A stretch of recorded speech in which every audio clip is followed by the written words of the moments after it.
You're watching the open sea, calm and endless, when something suddenly feels wrong. A Venezuelan warship, which moments ago was holding its distance, changes course without warning. You see its bow turn sharply, its speed increase, and its path lock directly onto a U.S. Navy aircraft carrier. At first, it looks like a calculated signal, the kind of move meant to say, "We're here and we're not afraid."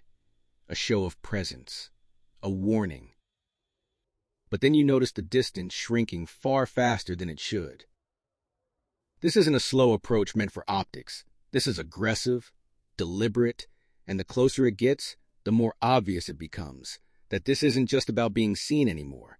You can almost feel the shift in the air as intimidation crosses into something far more dangerous. What should have remained a controlled naval encounter is now balancing on a thin edge.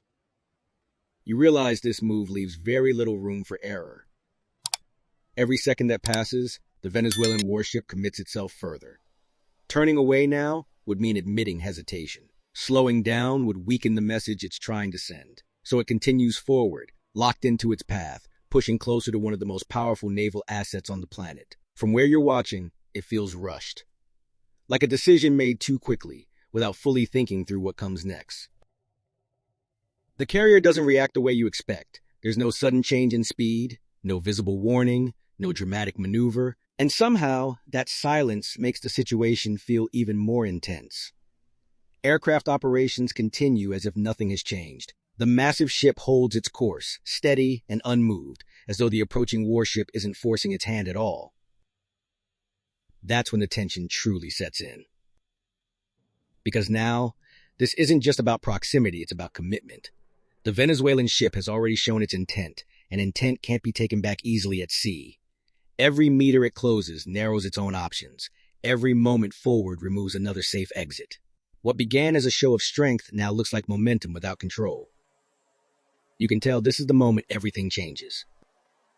There's no explosion, no warning shot, no radio message you can hear, just a fast approaching warship, a calm carrier that refuses to blink, and a realization slowly forming. This move wasn't bold, it was premature. And once a mistake like this begins at sea, stopping it is far harder than starting it. This is no longer a test of presence. It's the beginning of consequences. While the Venezuelan warship believes it's gaining pressure with every mile it closes, you already understand something it doesn't. Long before it turned toward the carrier, long before speed increased or intent became obvious, it was seen. Not just noticed, but tracked. Every heading adjustment, every change in speed, every subtle movement has already been recorded, analyzed, and shared across the carrier group in real time. From your position, it's clear this approach was never a surprise. Radar systems quietly paint a precise picture of the warship's path. Aircraft high above relay information without drawing attention to themselves. Unseen systems beneath the surface confirm what direction the ship is favoring and how committed it really is. The Venezuelan vessel may believe it's pressing forward with momentum, but in reality, it's moving inside a space where nothing goes unnoticed. And that changes everything. You don't see panic aboard the carrier. There's no rush, no visible scramble, no dramatic reaction that would suggest concern. Instead, what you notice is calm. Calculated calm. Inside the carrier's command spaces, this isn't treated like a confrontation. It's treated like a pattern. Officers study timing instead of emotion. They compare intent against behavior. They don't ask what if, they already know what is. That silence you're witnessing isn't hesitation. It's control. The carrier group allows the approach to continue, not because it's unprepared, but because it wants clarity. Every second, the Venezuelan warship keeps moving forward, confirms its intent more clearly than any radio message ever could. The closer it gets, the more predictable it becomes. And predictability, you realize, is the greatest vulnerability at sea. What feels unsettling is how intentional this stillness is. The carrier doesn't rush to dominate the moment. It doesn't escalate. It simply holds position, letting the situation mature on its own terms. From the outside, it might look passive, but you can tell this passivity is deliberate. The carrier group is shaping the encounter without revealing its hand. Meanwhile, the Venezuelan ship continues forward, unaware that the advantage it believes it's building has already disappeared. It's acting under the assumption of surprise, pressure, and urgency. But none of those things exist anymore. The encounter has already shifted into a monitored scenario where every outcome is being quietly prepared for. And that's when you realize something unsettling. The approach isn't being challenged because it doesn't need to be. It's being allowed. The carrier group isn't reacting to the Venezuelan ship. It's studying it, waiting, measuring the moment when intent becomes commitment, and commitment becomes a mistake that can no longer be undone. This silence isn't uncertainty. It's the calm before the attacker realizes it's already inside someone else's control. As you keep watching, the problem starts to reveal itself. Not in a sudden dramatic moment, but slowly, unmistakably. The Venezuelan warship is moving too close, and it's moving too fast. What once looked confident now feels compressed, almost boxed in by its own decision.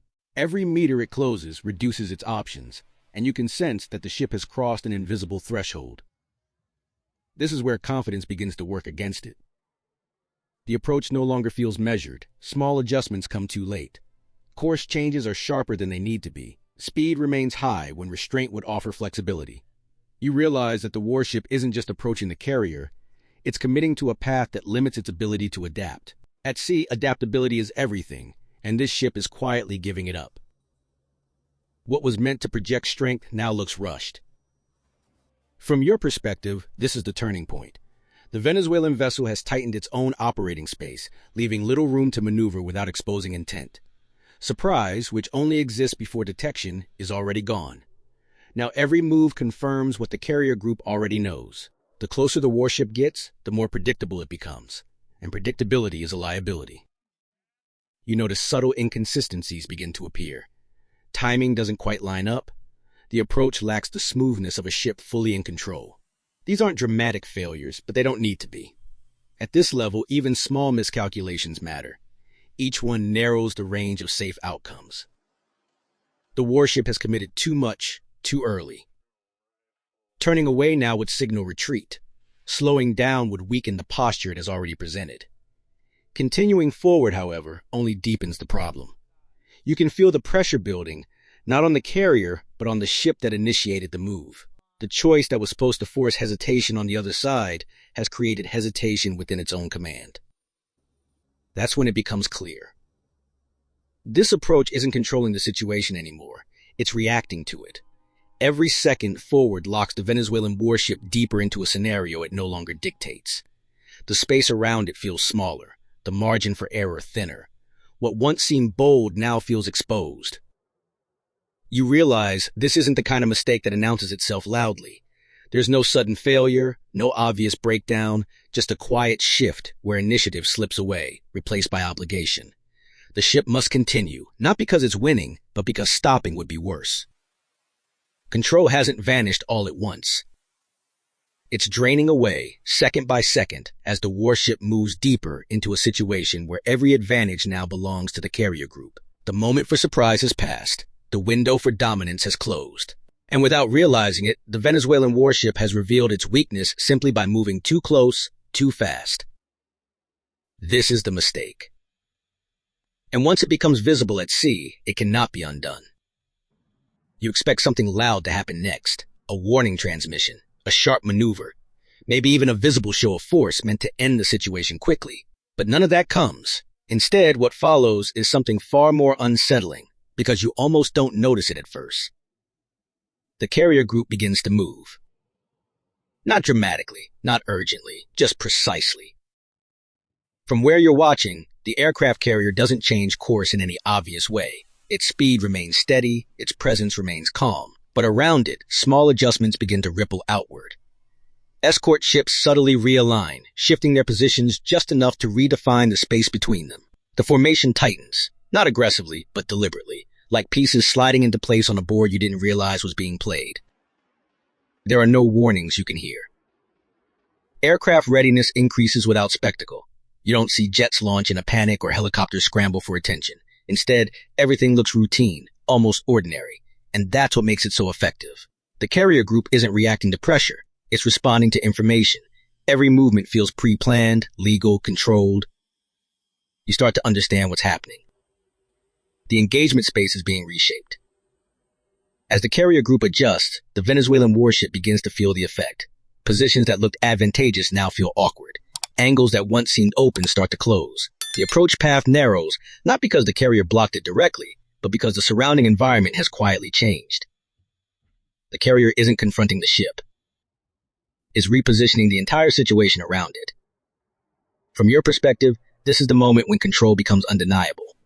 The Venezuelan warship hasn't been challenged with words or threats, but its options are shrinking anyway. Every calm movement by the carrier group pushes it into a less favorable position. Every adjustment makes retreat more complicated and advance more dangerous. And still, no one speaks. That silence carries weight.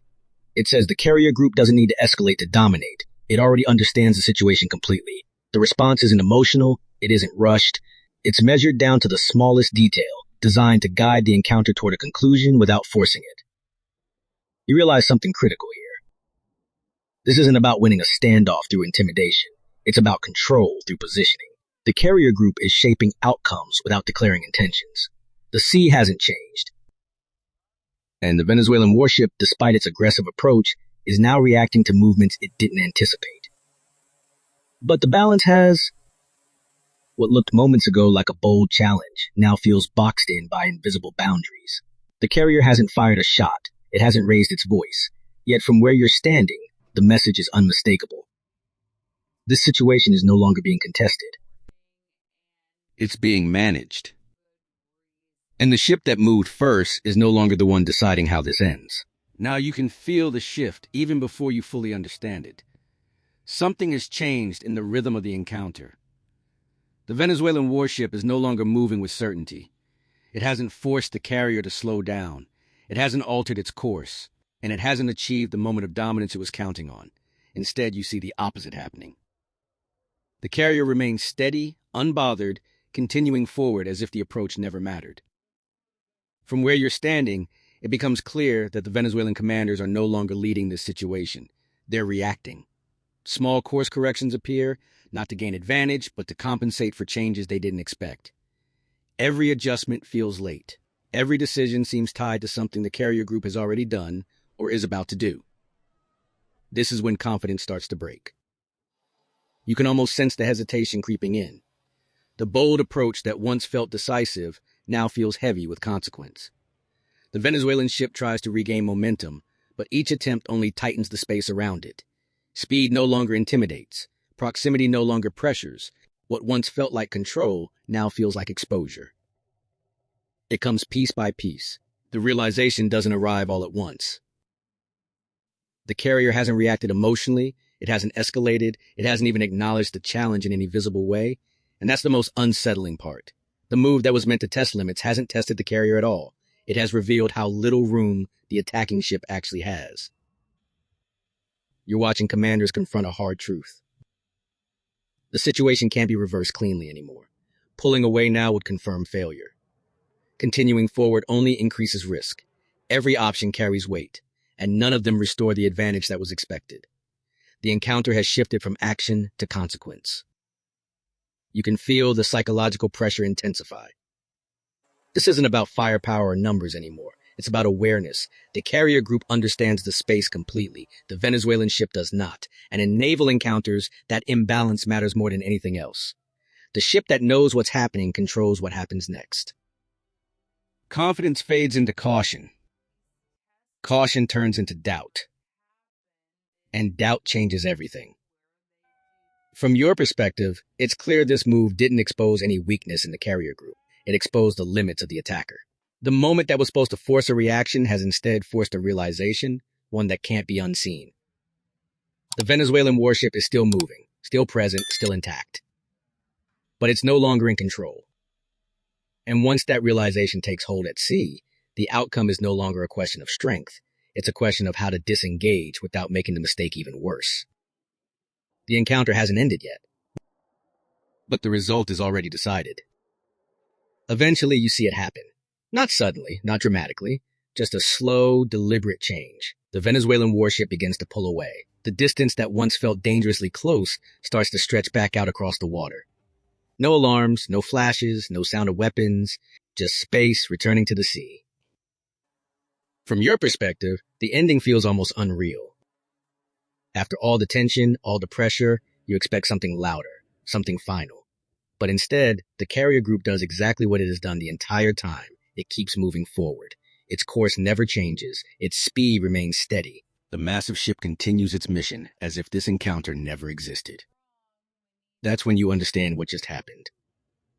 This wasn't a standoff that ended in force. It was a warning delivered through restraint. The carrier never needed to prove its power. It never needed to announce control. By refusing to react the way it was expected to, it forced the other side to confront reality on its own terms. You can almost imagine the weight of that realization on board the retreating ship. Nothing was fired, nothing was damaged. And yet, the outcome couldn't be clearer. The approach failed, not because it was answered with violence, but because it was met with complete awareness. Every move was seen, every option was measured, and every attempt to apply pressure only revealed how little leverage actually existed. As the gap widens, the sea begins to look ordinary again. Calm, empty, deceptively peaceful. But you know better now. What just unfolded wasn't about ships or weapons. It was about control of space, information, and timing. The side that understood those things never had to raise its voice. That's the part that stays with you. Some warnings don't come with explosions or headlines. They come quietly, through inaction, through the decision not to escalate, through the confidence to let the other side step back on its own. Those are the moments that linger longest, because they force reflection instead of reaction. The Venezuelan warship disappears back into open water, intact but changed. The carrier sails on, unchanged and unchallenged. No victory declared, no defeat announced. Just a lesson written into memory. From where you're standing, it's clear now. This encounter will be remembered, not for what happened, but for what didn't have to happen at all. And sometimes, the most powerful endings at sea are the ones that arrive in silence.